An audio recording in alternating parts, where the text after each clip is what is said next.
यमुनानगर की इस पावन धरती पर हम उनका स्वागत करते हैं। मैं कहूंगा, भारत माता की, भारत माता की, वंदे वंदे। भारत माता की, भारत माता की। तख्त बदल दो, ताज बदल दो। नरेंद्र मोदी जिंदाबाद, नरेंद्र मोदी जिंदाबाद, नरेंद्र मोदी जिंदाबाद, नरेंद्र मोदी जिंदाबाद। नरेंद्र मोदी आगे बढ़ो, नरेंद्र मोदी राज करो, नरेंद्र मोदी जिंदाबाद। भारत माता की, भारत माता की। तख्त बदल दो, ताज बदल दो।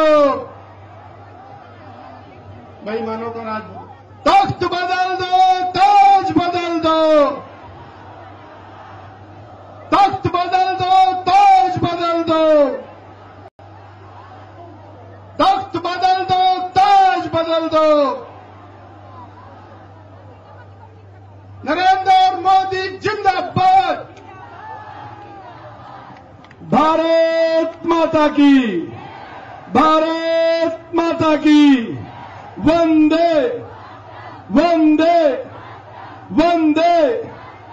अब मैं आदरणीय बाबा कश्मीरा सिंह जी से निवेदन करूंगा कि वो आए और अपनी बात आपके बीच में रखें। आदरणीय बाबा कश्मीरा सिंह जी। आज के मौके पर जब हमारे हिंदुस्तान के प्राइम मिनिस्टर नरेंद्र मोदी जी यहां पधारे हैं, हम उनके साथ जितने भी स्टेज पर हरियाणा के कटारिया साहब हैं, 10 हल्कों को जो एमएलए इलेक्शन लड़ रहे हैं, सबको जी कहता हूं। मैं अपने आप को भाग्य समझता हूं कि मुझे इतने बड़े लाखों के इकट्ठ में मुझे अपने विचार रखने का मौका दिया। मैं कोई बात रिपीट नहीं करूंगा। मैं एक बात कहना चाहता हूं कि जब हिंदुस्तान आजाद नहीं था तो दिहाल एमए जी इंग्लैंड में उच्च पढ़ाई करने के लिए गए तो उन्होंने क्वेश्चन किया कि how did we rule at India. तो उन्होंने कहा मुझे आराम करने दो, 10 मिनट पहले जगा दो। तो उसने उठकर एक लाइन लिख दी, टू डिवाइड एंड रूल। ऐसे पर उसको नंबर से 100% मिल गए तो 1000 एमए को एक्सीडेंट में बर्बा दिया गया। जब महात्मा गांधी जी की मूवमेंट, जैसे नरेंद्र मोदी जी ने, मैंने स्पीच रोज सुनता हूं, मूवमेंट चलाई, तो जब हिंदुस्तान आजाद हुआ तो कांग्रेस सरकार ने भी वही पॉलिसी डिवाइड एंड रूल की चलाकर जो हमारे देश था उसको बांटने की कोशिश की, झगड़ा कराने की कोशिश की। हिंदू मुसलमान में झगड़ा करवाया, हिंदू सिख में बाद में झगड़ा करवाया। लेकिन हिंदू सिख में झगड़ा करवाने में मुश्किल आई उनको, क्योंकि जब श्रीनगर में तिलक जनेऊ की राखी के लिए और कतलेआम होता था रानावाड़ी में, मैं वहां गया, किला है रानावाड़ी का, तो जहां रंगदेव कत्ल करते थे हिंदुओं को और जनेऊ डालकर तकड़ी में 20 किलो जब हो जाते तब कतलेआम बंद करते थे। तो उन्होंने पंडितों ने कहा कि हमारे गुरु तेग बहादुर जी पंजाब में है, अगर वो मुसलमान बन जाए तो हम सब बनने के लिए तैयार हैं। तो कृपाराम के साथ आकर वो सारे हिंदुओं ने फरियाद की गुरु तेग बहादुर जी के पास अनंतपुर साहब आकर। तो वो सोच ही रहते थे गुरु गोविंद सिंह जी वहां आए, उन्होंने पूछा क्या बात है। उन्होंने कहा किसी महापुरुष की बलि की जरूरत है, तब हिंदुस्तान के तिलक जनेऊ की राखी हो सकती है। तो 10वें पातशाह ने कहा कि आपसे बड़ा कौन महापुरुष होगा, आप बलिदान दें। तो उस गुरु गोविंद सिंह जी महाराज ने अपने पिता का बलिदान दिया और गुरु तेग बहादुर महाराज जी तिलक और जंजू के राखे अखवाए। उसके बाद बड़ी कोशिश की कि झगड़ा करें, लेकिन आस्ते आस्ते वो कामयाब नहीं हुए। जब 83 के दंगे हुए तो सिखों का कतलेआम कराकर हिंदू सिख में पाड़ा डाला। जो होम चिकलर जो गांव है वहां पर सिखों का कत्लेआम किया गया। उस वक्त कांग्रेस की सरकार थी, केस रजिस्टर हुआ, लेकिन थोड़ी के बाद भी उस केस को खत्म कर दिया गया। उसके बाद बंसीलाल जी आए, उन्होंने उठाया। अब जो चौटाला जी कहते हैं कि मेरे साथ प्रकाश सिंह बादल जी अकाली दल मेरे साथ खड़े हैं, वो देवीलाल जी और सुप्रीम चीफ मिनिस्टर आए थे, उन्होंने क्यों नहीं वो बंद गया केस उसको दोबारा उजागर किया। कत्ल का केस 50 साल तक नहीं ओपन हो सकता है, वो नहीं किया गया। और वो आज मैं सबको रिक्वेस्ट करता हूं, सारे हिंदू भाइयों को, हरियाणा भाइयों को, वासियों को, कि हम हिंदू सिख एकता में जो फर्क डालना चाहते हैं उनको मुंह तोड़ जवाब दो।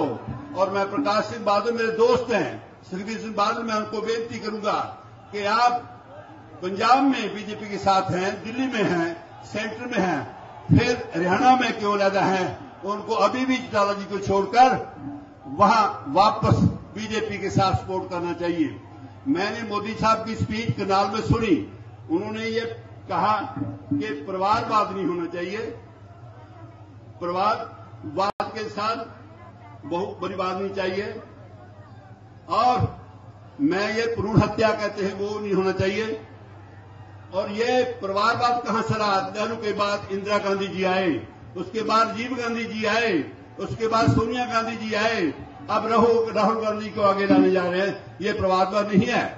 देवीलाल जी आए, चौटाला जी आए, उनके 2 बेटे, उनकी बड़े भाई, उसका साथ, उसकी बहू, उसका पोतरा जो एमपी बना है वो भी इलेक्शन, 4 आदमी एक परिवार से इलेक्शन लड़ रहे हैं। क्या ये परिवारवाद नहीं है? क्या हरियाणा में कोई और लायक नहीं उनको मिला के जिनको टिकट दी जाए? मैं ये कहता हूं, पहले सब मोदी साहब की सुन चुका हूं कि चौटाला जी कहते हैं, मैं शार्ट कर रहा हूं कि जेल में से वो राज करेंगे। अरे जेल में तो जाने के बाद कोई मिलने नहीं देता, राज कैसे कर लेंगे? मैं ज्यादा कुछ ना कहता हुआ मैं जरूर ये कहूंगा कि भ्रूण हत्या की बात मोदी जी ने की है। पंजाब में बीबी जगीर कौर ने अपनी लड़की की भ्रूण हत्या की। जब वो उस लड़की को होश आई, उसने कहा मेरी भ्रूण हत्या क्यों की, तो उसको भी मार दिया गया और वो लड़की भी मार दी, भ्रूण हत्या भी मार दे। क्या सारे पंजाब में बीबी जगीर कौर के बगैर कोई ऐसी लड़की नहीं मिली कि जिसने ऐसा जुर्म ना किया? वो सजा भी होगी, मिनिस्ट्री भी उसकी टिक जाती रही, फिर भी उसको स्त्री अकाली दल का प्रधान बनाया, वाइस प्रेसिडेंट बनाया, जनरल सेक्रेटरी बनाया। मैं ये कहता हूं ऐसा नहीं होता। नशे की बात जरूर मैं कहूंगा 1 मिनट में दो कि पंजाब में इतना नशा चल रहा है, मोदी साहब जी को पता है कि वहां कितना नशा चल रहा है।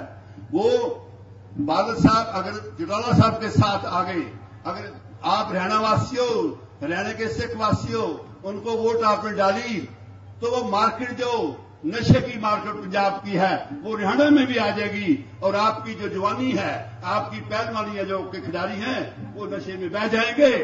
भूल कर भी चौटाला जी को वोट मत डालना, और कांग्रेस का सफाया तो हो ही जाएगा। कांग्रेस तो जड़ते जाती रहेगी। उन्होंने कितने घपले किए, क्या नहीं किया। मैं ज्यादा समय ना लेता हुआ मैं जरूर कहूंगा कि सिख भाइयों और ज्ञानवासियों, जो नरेंद्र मोदी जी भाई की जो वर्ल्ड में इतनी जयजयकार हो रही है, सबसे बड़ा देश हिंदुस्तान का डेमोक्रेसी है, उसमें जयजयकार हो रही है, उसको सेंटर के साथ साथ स्टेटों में भी समर्थन देकर बहुमत हासिल करवाएं, और 15 तारीख को फूल के निशान पर ठा मोर लगाकर फूल के बटन जरूर दबाएं। और मोदी जी की सरकार के साथ साथ ये हरियाणा को पता चल जाए कि मोदी जी हमने जो आपको वादा किया था पूरा कर दिया। मैं कहूंगा कि जब हरियाणा एक विकासशील स्टेट बने, उसके बाद मोदी जी पंजाब की तरफ ही देखना। हमारी जवानी बहुत बर्बाद हो रही है, वहां बहुत कुछ हो रहा है, आतंकवाद का भी फैलाव करने जा रहे हैं। मैं अकेले में आपसे बात करूंगा। मैं इतना समय लेता हुआ आपसे क्षमा चाहता हूं, और मैं उस काकपुर वाहिगुरु से, मैं संत समाज का भी हेड हूं, स्वामी वचनलाल जी महाराज त्यानपुरा के जन सेवा केंद्र का भी मैं सोल फाउंडर हूं। वहां अस्पताल चैट चला रहे हैं, मेमोग्राफी फ्री कर रहे हैं, खाना मरीजों को कैंसर का इलाज उनके रहायश वालों को सबको दे रहे हैं। ये हरियाणा का जो पैसा गुरुद्वारा को है वो हरियाणा में लगना चाहिए। हरियाणा के लोग यहां पर चैरिटेबल अस्पताल बनाए, वहां पर मेडिकल कॉलेज, डेंटल कॉलेज बनाए, ताकि जो हरियाणा में मेडिकल सूट कम है वो हमारी नर्सें, हमारे स्टाफ, हमारे डॉक्टर साहबान मिलकर हरियाणा को एक सुर्ग बनाए। मैं ज्यादा समय ले गया हूं, क्षमा चाहता हूं। दोबारा मैं बहुत धन्यवाद करता हूं कि आपने मुझे बोलने का मौका दिया। मैं जयकारा बनाऊंगा, बोले सो निहाल, जय भारत, भारत माता की, भारत माता की, भारत माता की, जय हिंद। हमारे विधायक दल के नेता अनिल विज जी और हमारे हिमाचल के मुख्यमंत्री आदरणीय प्रेम कुमार धूमल जी, आदरणीय मोदी जी ने उनको समय दिया था, लेकिन उन्होंने कहा कि हम तो अपना समय हम आदरणीय नरेंद्र मोदी जी का भाषण सुनना चाहते हैं और इसलिए हमारा टाइम भी हमें नहीं चाहिए टाइम। तो मैं उनका आभार व्यक्त करता हूं। और अब भारत माता के महान सपूत, जिन्होंने पूरे दुनिया में इस हिंदुस्तान के हृदय सम्राट, जन जन के हृदय सम्राट, जिन्होंने पूरी दुनिया में हिंदुस्तान के सम्मान को गौरवित किया है, ऐसे हमारे आदरणीय प्रधानमंत्री श्रीमान नरेंद्र मोदी जी से निवेदन करूंगा कि वो आए और हम सबका मार्गदर्शन करें। आदरणीय नरेंद्र मोदी जी।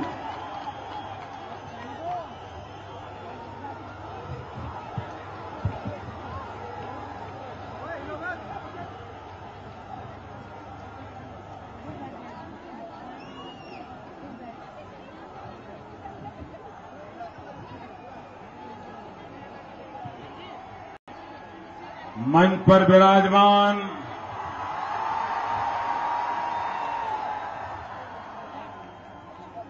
भारतीय जनता पार्टी के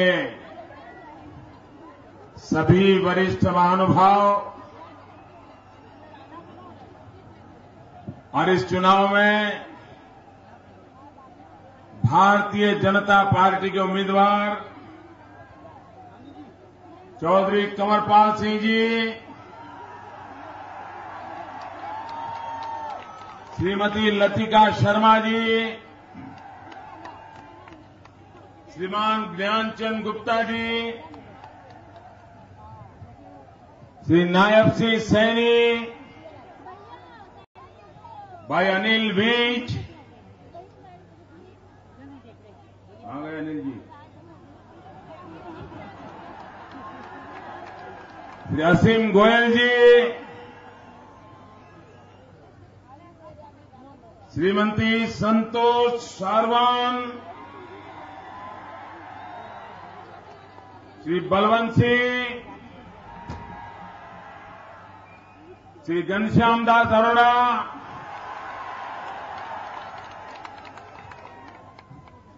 और विशाल संख्या में पधारे हुए राणा श्याम सिंह जी रह गए। ये कुरुक्षेत्र लोकसभा में पढ़ते हैं ना।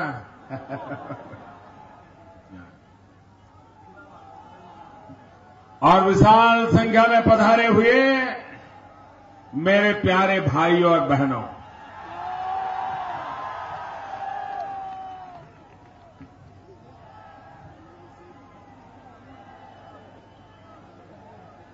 चुनाव तो हमने बहुत देखे हैं, हरियाणा के भी हर प्रकार के चुनाव देखे, चुनाव की गर्मी का भी परिचित है, लेकिन इस बार जो मैं हरियाणा का मूड देख रहा हूं, हवा का रुख देख रहा हूं,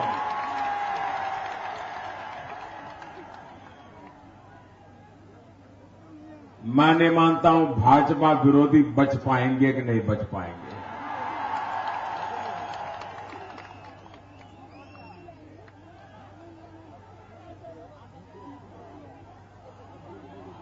किसी के ऐनक लेके निकलोगे तो भी कोई नजर नहीं आएगा।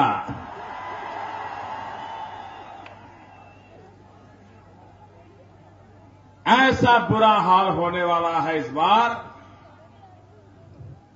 और ये इसलिए हो रहा है कि अब जनता जाग चुकी है।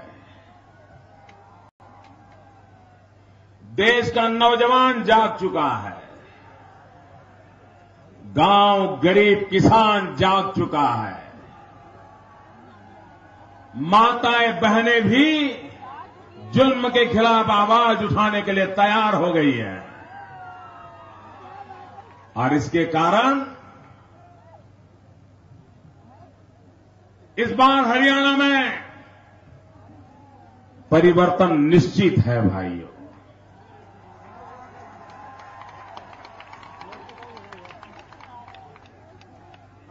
ये चुनाव सरकार बनाना बिगाड़ना इसलिए नहीं है। कौन विधायक बने, कौन मंत्री बने, कौन मुख्यमंत्री बने, इसके लिए चुनाव नहीं। कौन दल जीते, कौन दल हारे, उसके लिए भी चुनाव नहीं है। ये चुनाव हरियाणा के भाग्य को बदलने के लिए चुनाव है मेरे भाइयों बहनों। और इसलिए हरियाणा के भाग्य की दिशा तय करने के लिए 15 अक्टूबर को आपकी उंगली में ताकत है। आपकी एक उंगली, कृष्ण भगवान का सुदर्शन चक्र जैसी ताकत आपकी उंगली में है।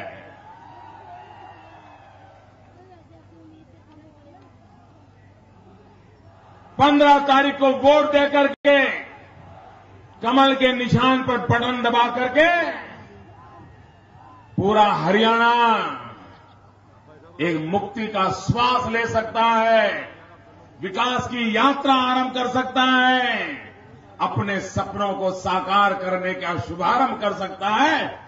ऐसा अवसर 15 अक्टूबर को आपके पास आया हुआ है। और इसलिए भाइयों बहनों, मैं आपसे अनुरोध करने आया हूं, हरियाणा का भाग्य बदलने का फैसला कीजिए। मैं हरियाणा को भली भांति जानता हूं। एक प्रकार से हरियाणा मेरा दूसरा घर रहा है।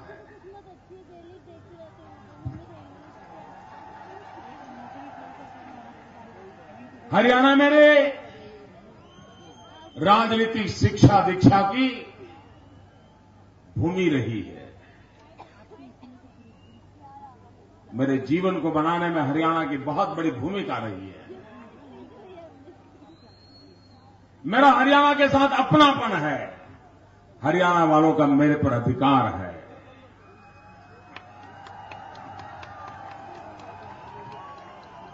यहां के हर गली मोहल्ले को जानता हूं, यहां के चप्पे चप्पे को जानता हूं, यहां की मुसीबतों से परिचित हूं, यहां की शक्ति से भी परिचित हूं। और मैं कह सकता हूं भाइयों, 25 साल का जरा लेखा जोखा ले लीजिए। 25 साल का जो नौजवान आज 30-35 साल का हुआ होगा, उसे तो हरियाणा में पता तक नहीं होगा कि लोकतंत्र किसको कहते हैं। 25 साल का कालखंड देख लीजिए। यहां पर लोकतंत्र का नामो निशान नहीं है। यहां की राजनीति 5 परिवारों के इर्द गिर्द घूमती रही है। उन परिवारों के बाहर हरियाणा की सरकार कभी गई नहीं है। और यहां तो ये परिवारों की ऐसी दोस्ती है, पर्दे के पीछे इनका ऐसा सौदा है कि कहते हैं कि 5 साल तुम्हारी शिफ्ट, तुम और तुम्हारा परिवार लूटो, फिर 5 साल के बाद हमारी शिफ्ट, हम लूटेंगे, फिर 5 साल के बाद तुम्हारी शिफ्ट। यहां पर 25 साल का कारोबार देखिए।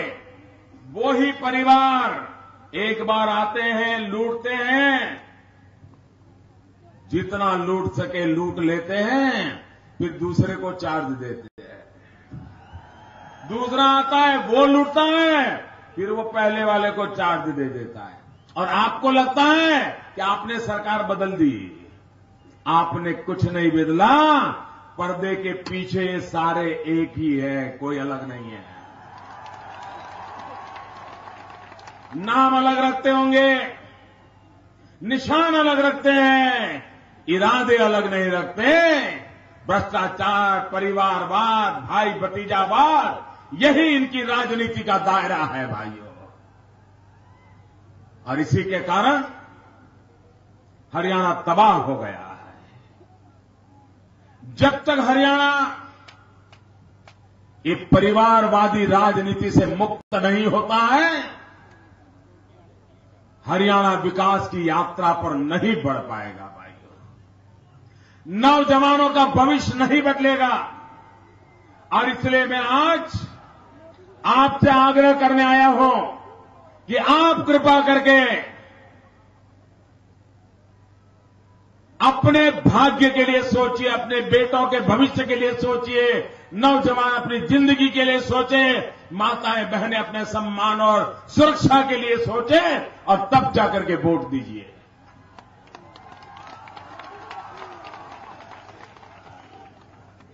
मैं आपको विश्वास दिलाने आया हूं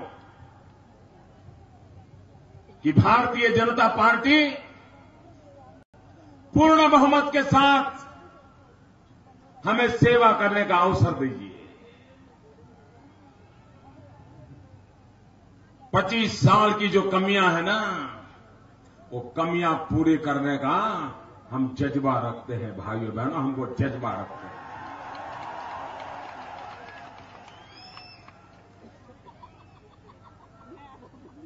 टूटे हुए तारों से भी संगीत के सुर निकालने का सामर्थ्य हमारे भीतर पड़ा है। और इसलिए मैं कहना चाहता हूं भाइयों,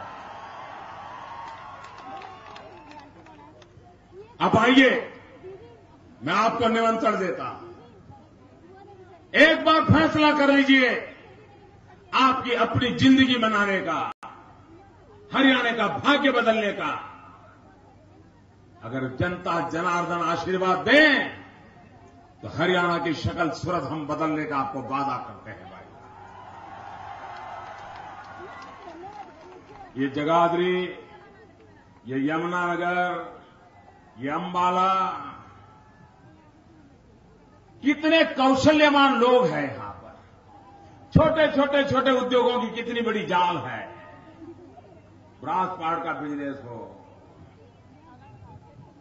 विज्ञान के साधनों बनाने का कारोबार हो, घरेलू साजो सरंजाम बनाने का कारोबार हो, एक से बढ़कर एक। पूरे हिंदुस्तान में इस इलाके का नाम गूंजता था, बर्तन के लिए जाना जाता था। आज क्या हाल हुआ भाइयों? बर्बादी आई कि नहीं आई? बिजली तक नहीं मिलती, लोड शेडिंग, जब भी देखो लोड शेडिंग। पूंजी लगाई, ऑर्डर पड़ा है, माल बन नहीं रहा है, कारीगर आता है, बिजली नहीं, घर चला जाता है, रात को भूखा मरता है। ये स्थिति इन्होंने पैदा की है। भाइयों बहनों, भारत सरकार के रेलवे मिनिस्टर, कांग्रेस के नेता ये अंबाला स्टेशन पर हफ्ते में 4 बार गुजरते थे, लेकिन कभी यहां रेल नेटवर्क के लिए उनको विचार नहीं आया और यहां का पीछे के पीछे पूरा इलाका रह गया। ये काम उन्होंने करके गए। हम सदियों से सरस्वती के लिए सुन रहे हैं। स्पेस टेक्नोलॉजी के द्वारा पता चल रहा है कि यहां सरस्वती का उद्गम स्थान है और समुद्री तट का यहां सरस्वती का मार्ग है। ये पूर्ण संशोधन का काम आज विज्ञान के माध्यम से संशोधन हो सकता है। इस काम को क्यों नहीं किया गया? और जिस अमुना जी को लेकर के हम गर्व करते हैं, उस अमुना जी की दशा क्या करके रखी है भाइयों। इंसानी बातों को बारीकी से अध्ययन करके उन समस्याओं का समाधान करना है, यहां के लोगों के जीवन में बदलाव लाना है। और उस काम को लिए मैं आपसे आग्रह करने आया हूं। ये कांग्रेस पार्टी ये ऐसी पार्टी है, इनको किसी भी बात के लिए कभी भी शर्मिंदगी महसूस ही नहीं होती है, कभी नहीं होती। 60 साल से वो राज कर रहे हैं देश में, पंचायत से पार्लियामेंट तक उनका दबदबा चला है। 60 साल में कभी उन्होंने आकर के आपको अपने काम का हिसाब दिया क्या? जरा जवाब दो ना, हिसाब दिया क्या? कभी हिसाब दिया क्या? वादों का जवाब दिया क्या? घोषणाओं का जवाब दिया क्या? योजनाओं को अमल किया क्या? चुनाव आते ही आ जाते हैं, फिर खो जाते हैं। 60 साल तक उन्होंने तो कोई जवाब नहीं दिया और मोदी का 60 दिन का जवाब मांग रहे हैं। मोदी जवाब दो, क्या किया?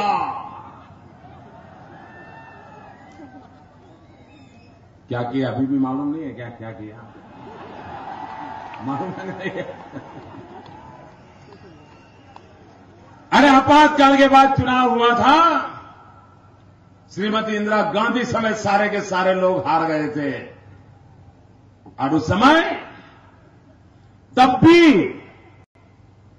कांग्रेस पार्टी को 100 से ज्यादा सीटें मिली थी, 100 से ज्यादा सीटें। ये चुनाव ऐसा हुआ और तब तो कांग्रेस के खिलाफ जयप्रकाश नारायण जी के नेतृत्व में हिंदुस्तान के सभी राजनीतिक दल इकट्ठे हो गए थे। सबने मिलकर के चुनाव लड़ा था। एक तरफ कांग्रेस थी, दूसरी तरफ जयप्रकाश जी के नेतृत्व में जनता पार्टी बनी थी। छोटे मोटे कोई दल बचे ही नहीं थे, सब मिल गए थे। इतनी सारी ताकत लगाने के बावजूद भी कांग्रेस पार्टी 100 से ज्यादा सीटें जीत गई थी। और इस बार कितनी पार्टियां चुनाव के मैदान में थी? कांग्रेस पार्टी 50 तक नहीं पहुंच पाई, 50 तक नहीं पहुंच पाई। जनता का इन लोगों के प्रति कितना गुस्सा है, इनके पापों की सजा करने के लिए भारत की जनता कितनी प्रतिबद्ध है, इसका ये उदाहरण है भाइयों। और जो हिंदुस्तान में इनका हाल हुआ, वही हाल हरियाणा के चुनाव में भी होने वाला है, ये मैं साफ देख रहा हूं।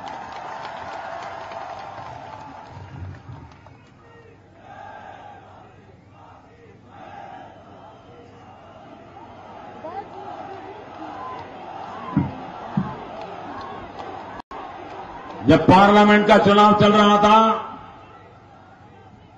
तो पॉलिटिकल पंडित बड़ी तेज आवाज से कह रहे थे कि मोदी को गुजरात के बाहर कौन जानता है।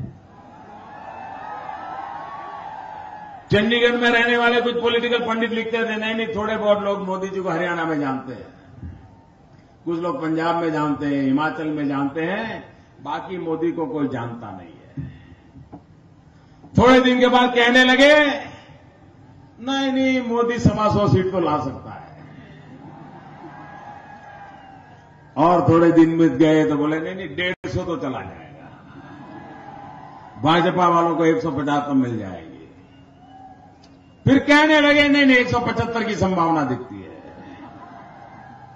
खींच करके फिर वो 182 पर पहुंचे। उनको लगता था कि ज्यादा तो कुछ नहीं ला सकते, पहले एक बार अटल जी के जमाने में 182 आई है, हो सकता है मोदी वहां तक गाड़ी खींच जा। मतदान होने के बावजूद भी कोई मानने को तैयार नहीं था। सारे पॉलिटिकल पंडित गलत हो गए और देश की जनता ने भाजपा को 282 सीटें देकर के विजयी बना दिया। और साथी दलों के साथ तो पहले ही चुनाव में 3 सेंचुरी लगा दी दोस्तों, 3 शतक से भी आगे बढ़ गए हम लोग। इस बार भी मैं पॉलिटिकल पंडितों को कहता हूं, एक बार गलती हो सकती है, मेहरबानी करके दोबारा गलती मत करना। आपकी गलती से मुझे भी दुख होता है, आपकी गलती नहीं होनी चाहिए, आपका अनुमान सच निकलना चाहिए। इस बार भी चुनाव में वो पुराने हिसाब किताब चलने वाले नहीं है, और पुरानी तराजू से आप वर्तमान राजनीति को तोल नहीं सकते हो। वक्त बदल चुका है, नौजवान के इरादे बदल चुके हैं, उसका हौसला भी बुलंद हो चुका है, माताएं बहनें सक्रिय भागीदार बन चुकी है। और इसलिए इस चुनाव में भी हरियाणा में कोई हंग असेंबली बनने वाली नहीं है, कोई त्रिशंकु विधानसभा नहीं बनने वाली। पूर्ण बहुमत के साथ भारतीय जनता पार्टी की सरकार बनने वाली है भाइयों।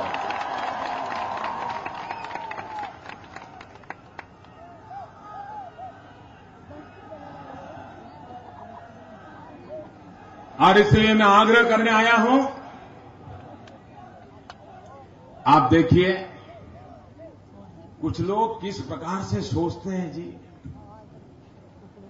कांग्रेस के पास तो कोई मुद्दा ही नहीं बचा है। इन दिनों एक ही मुद्दा चलता है उनका। इतना बड़ा चुनाव और कांग्रेस का मुद्दा क्या है?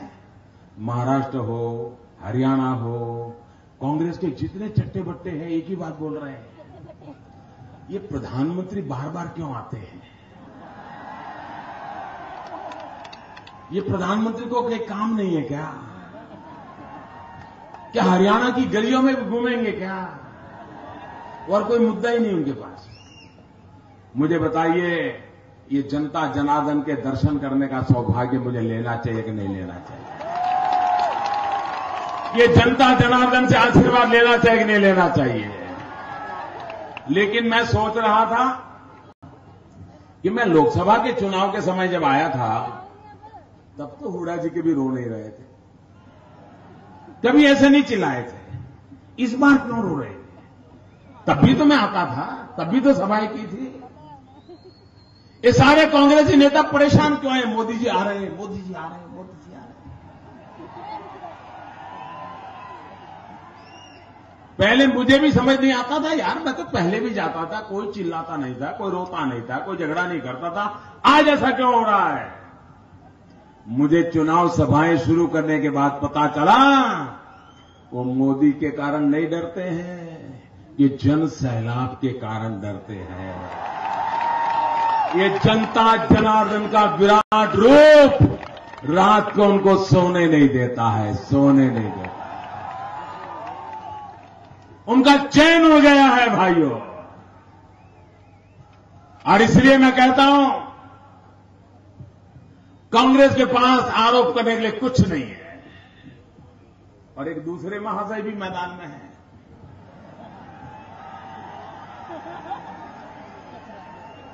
बिना कांच के ऐनक वाले,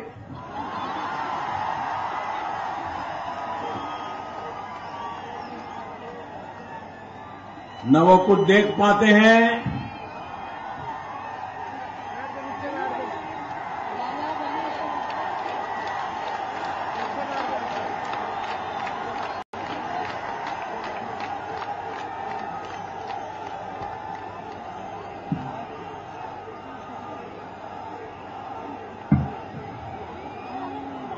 अगर कोई व्यक्ति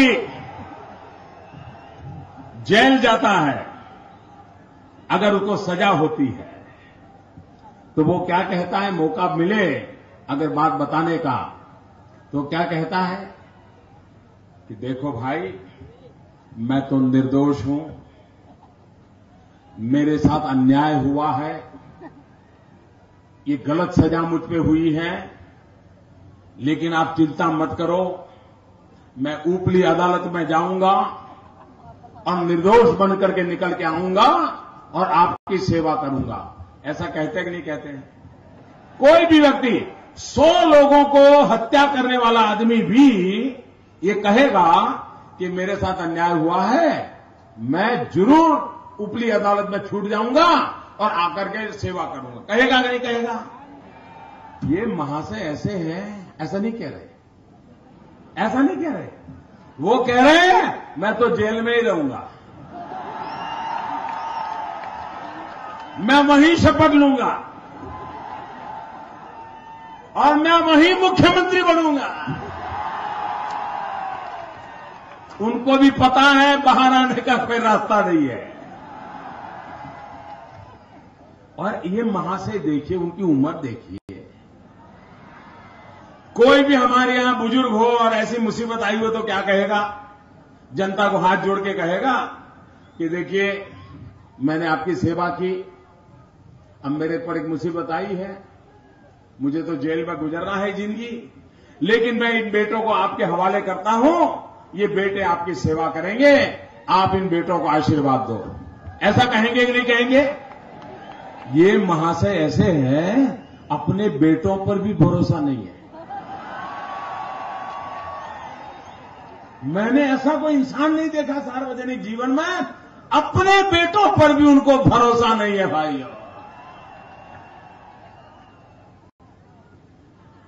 अगर जिसको अपने बेटों पे भरोसा नहीं है, वो आप पे भरोसा कैसे कर सकते हैं? और जो आप पे भरोसा न करे, उस पर आप विश्वास कैसे कर सकते हो? ये समय का तकाजा है मेरे भाइयों। और इसलिए आज मैं आपसे अनुरोध करने आया हूं, ये परिवार शाही से हरियाणा को मुक्त कीजिए। हरियाणा को तबाही से बचाना है, चाहे अंदर वाले महाशय हो या बाहर वाले हो। कुछ आज अंदर हैं, कुछ भविष्य में अंदर होंगे। इन्होंने लूटने के सिवा कुछ नहीं किया है, लूटने के सिवा कुछ नहीं किया है भाइयों। इन लोगों का चरित्र ऐसा है कि उन्होंने हरियाणा को स्कैम हरियाणा बना दिया, स्कैम हरियाणा, घोटाले वाला हरियाणा, घोटाले वाला हरियाणा, एक से बढ़कर एक घोटाले, घोटाले पर घोटाले, घोटालों में भी घोटाले, घोटाले के लिए भी घोटाले, घोटाले के भरोसे दूसरे घोटाले, घोटाले के सहारे तीसरे घोटाले, सारा घोटालों का कारोबार चला है भाइयों। इनका चरित्र उन्होंने स्कैम हरियाणा बनाया है। हमारा चरित्र है, हम स्किल हरियाणा बनाना चाहते हैं, स्किल बढ़ाना चाहते हैं, नौजवानों को स्किल देना चाहते हैं। भाइयों बहनों, आज किसान को पूछो कि आपके 3 बेटे हैं, क्या सोच रहा है बेटों के लिए? क्या सोचते हो? 100 एकड़ भूमि का मालिक किसान होगा, वो भी कहता है एक बेटा तो खेती करेगा, लेकिन दो को तो भेज दूंगा कहीं शहर में, वो अपना रोजी रोटी कमा लेंगे, कहीं काम का धंधा शुरू कर देंगे, कहीं नौकरी पर लग जाएंगे। किसान भी अपने बेटों में 3 बेटे हो तो एक को किसानी देना चाहता है, 2 को रोजगार तलाश लेके भेजना चाहता है। इतने लोगों को रोजगार कैसे मिलेगा अगर उद्योग नहीं लगेंगे, इंफ्रास्ट्रक्चर नहीं बनेगा, बिजली नहीं पहुंचेगी, कारखाने नहीं लगेंगे, तो ये मेरा नौजवान जाएगा कहां? और इसलिए हमने मेक इन इंडिया एक अभियान चलाया है। मैं दुनिया को कह रहा हूं मेक इन इंडिया। मैं जापान गया, उनको समझाया मेक इन इंडिया, उन्होंने घोषणा की 2 लाख करोड़ रुपए हिंदुस्तान में लगाएंगे और मेक इन इंडिया में वो भी जुड़ जाएंगे। चाइना के राष्ट्रपति आए थे, उन्होंने भी कहा मैं भी 1 लाख करोड़ 1.25 लाख करोड़ लगा दूंगा और मैं भी मेक इन इंडिया के लिए इंडस्ट्रियल एस्टेट खड़े कर दूंगा। अभी मैं अमेरिका गया था, वहां व्यापारी इकट्ठे हुए थे, उद्योगकार इकट्ठे हुए थे, उन्होंने कहा हम पीछे नहीं रहेंगे, हम 5 साल के भीतर 3 लाख करोड़ रुपए हिंदुस्तान में लगाएंगे। अभी एक रिपोर्ट आई है, जुलाई अगस्त 2013, जुलाई अगस्त 2014, उस समय के पूंजी निवेश से इस समय के पूंजी निवेश में 76% वृद्धि हुई है, 76% वृद्धि हुई है। 60 दिन में मोदी ने क्या किया, ये इसका जवाब मिल जाता है आप लोगों ने, मोदी ने क्या किया। भाइयों बहनों, ये हरियाणा वीरों की भूमि है। मां भारती की रक्षा करने के लिए प्राण की बाजी लगा देने वाले वीरों का कोई गांव ऐसा नहीं है जिसका जवान हिंदुस्तान की सीमाओं पर जागता न हो। भाइयों, ऐसी जवानों की भूमि है।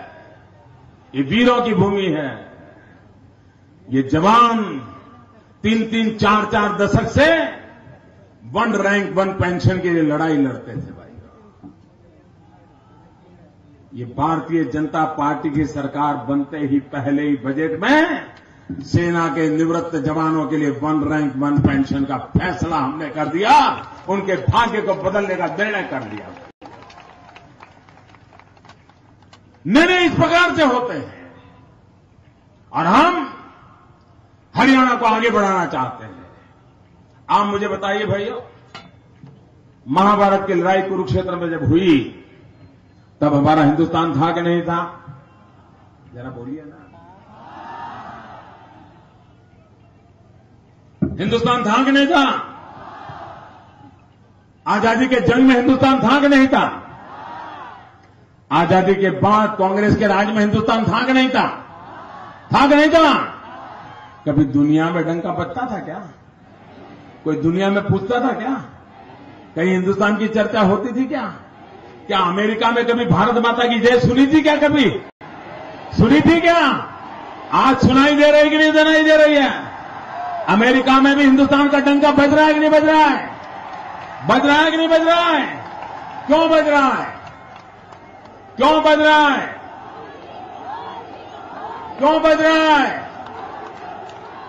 क्यों बज रहा है भाइयों? मोदी के कारण नहीं बज रहा है। मोदी के कारण नहीं बज रहा है मेरे भाइयों। ये मोदी का जादू नहीं है, ये मोदी का करिश्मा नहीं है। ये दुनिया में हिंदुस्तान का डंका बज रहा है, आपके कारण बज रहा है, आपके कारण। 125 करोड़ देशवासियों के पराक्रम के कारण आज दुनिया में हिंदुस्तान का डंका बज रहा है। 5 महीने पहले आपने पराक्रम किया है, आपने अपनी उंगली से पराक्रम किया है। 30 साल के बाद पहली बार आपने पूर्ण बहुमत वाली सरकार चुना है और पूर्ण बहुमत वाली सरकार चुनने के कारण सारे विश्व को हिंदुस्तान के 125 करोड़ नागरिकों का ताकत का अंदाज आ गया है। और जब मोदी किसी से हाथ मिलाता है ना, तो अकेला मोदी नहीं होता है, मोदी के पीछे 125 करोड़ देशवासी होते हैं। ये 125 करोड़ देशवासियों की ताकत है कि दुनिया आज हिंदुस्तान का लोहा मानने के लिए तैयार हो गई है भाई। अगर अमेरिका में हिंदुस्तान की गूंज होती है तो क्या हरियाणा की नहीं हो सकती क्या? आप चाहते हैं हरियाणा की दुनिया में गूंज हो, हरियाणा का जय जयकार हो, दुनिया में हरियाणा की बोलबाला हो? तो उसके लिए आवश्यक है हरियाणा में भी पूर्ण बहुमत वाली बीजेपी की सरकार बनाएंगे। पूर्ण बहुमत वाली बीजेपी की सरकार बनाइए भाइयों। और इसलिए मैं आज आपके पास आया हूं। मैं हरियाणा के बीच में ही दिल्ली में बैठा हूं, चारों तरफ हरियाणा ही हरियाणा है। लेकिन मैं आपके काम आना चाहता हूं। कैसे आऊंगा? अगर कोई ऐसी सरकार आ गई जो फाटक ही बंद कर दे तो मोदी कैसे आएगा? और इसलिए सरकार ऐसी बनाइए जिसके माध्यम से मैं आपकी सेवा करने का अवसर मुझे प्राप्त हो। इसलिए मैं चाहता हूं भारतीय जनता पार्टी की सरकार बनाइए। भाइयों बहनों, हम टीम इंडिया का विचार लेकर के काम कर रहे हैं। हम केंद्र और राज्य मिलकर के देश को आगे बढ़ाने की दिशा में काम करना चाहते हैं। हम राज्यों को दुश्मन नहीं मानते, हम राज्यों को प्रतिस्पर्धी नहीं मानते हैं। हम राज्यों को हिंदुस्तान की ताकत मानते हैं और इसलिए हम ताकतवर राज्य की कल्पना करने वाले लोग हैं। लेकिन अगर सरकार हो, केंद्र और राज्य पास पास हो तो क्या परिणाम मिलेगा? लेकिन अगर केंद्र और राज्य साथ साथ हो तो क्या परिणाम मिलेगा? सरकारें तो बहुत हैं, लेकिन कुछ सरकारें केंद्र के पास पास है और कुछ सरकारें केंद्र के साथ साथ है। जब केंद्र खड़ा हो, बगल में एक पास खड़ा हुआ राज्य खड़ा हो, तो 1+1 2 होता है। 1+1 2 होता है।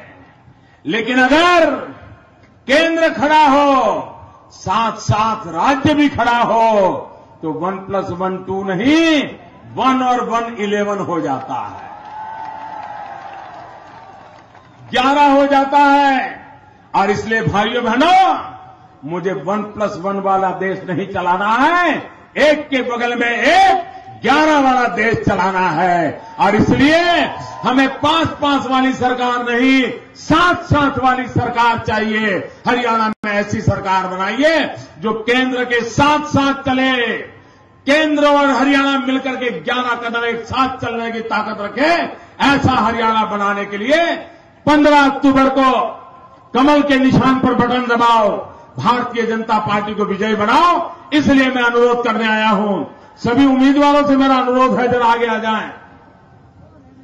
विधानसभा के उम्मीदवार, विधानसभा के सारे उम्मीदवार, अच्छा मेरे भाइयों बहनों, मेरी एक बात मानोगे? जरा पूरे आवाज से मुझे जवाब दीजिए। मेरी एक बात मानोगे? पक्का मानोगे? मैं जो कहूंगा वो करोगे? पक्का करोगे? मेरी आप सबसे एक प्रार्थना है कि सभा में से जाने समय कोई प्लास्टिक की बोतल पड़ी हो, प्लास्टिक की थैली पड़ी हो, कूड़ा कचरा पड़ा हो, कागज पड़ा हो, उसको हम ले जाएंगे साथ में। कुछ भी छोड़ के नहीं जाएंगे। ले जाओगे? मैदान साफ करके जाओगे? ये भारत माता हमारी माता है, उसको गंदा करने का हमें अधिकार नहीं है भाइयों। साफ करेंगे? पक्का करेंगे? तो आप सब दोनों मुट्ठी उठा करके पूरी ताकत से बोलिए, भारत माता की।